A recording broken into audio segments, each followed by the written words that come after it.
What's up, everyone? Today, we're talking about Luka Dončić, arguably one of the most exciting players in the NBA. I mean, this guy is only 25, and already he's led his team to the NBA Finals. But let's be honest, this past season was both the best and worst for Luka. From putting up insane numbers to struggling on defense, Luka's journey has been a rollercoaster. So, let's break it down. What went wrong, what went right, and why the rest of the NBA should be worried about what's coming next. Now, first things first, Luka was great in the playoffs. I mean, he led in points, rebounds, assists, and steals. How many players can say that? But here's where things get complicated: his defense. The Boston Celtics exposed Luka's biggest weakness in the finals. I hate to say it, but they targeted him every time, and it worked. It's no secret, Luka was a defensive liability. But hold up, let's not act like Luka is suddenly the worst defender in NBA history. Yes, he struggled, but it's about consistency. There were moments in the playoffs where he played great defense.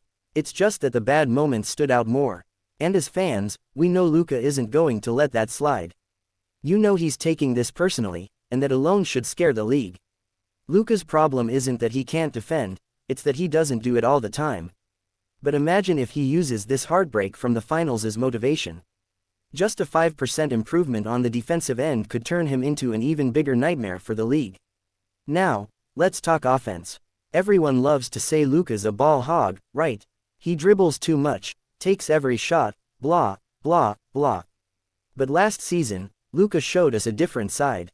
Playing alongside Kyrie Irving, we saw him moving off the ball, hitting more catch-and-shoot threes. That's huge. Luka's always been a dominant ball handler, but now he's evolving into something even more dangerous. Here's the thing. Luka's touches went up last season, but his time holding the ball, it went down. That means he's learning how to play more efficiently. He's sharing the floor with Kyrie, and this season, with Klay Thompson coming in, the possibilities are endless. I mean, imagine Luka setting screens for Klay or Kyrie. That's some Golden State Warriors level stuff right there. And let's not forget his playmaking. Luka's been carving up defenses since he was 20. Remember him schooling Kawhi Leonard and Paul George in the playoffs.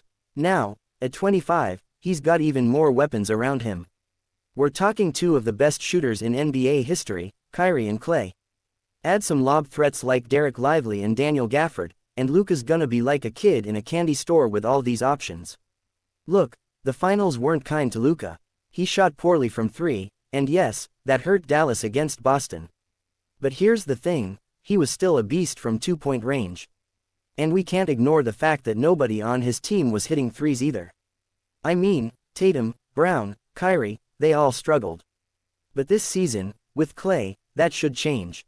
Dallas isn't going to be a 31% three-point shooting team anymore. So yeah, Luka didn't have the perfect finals.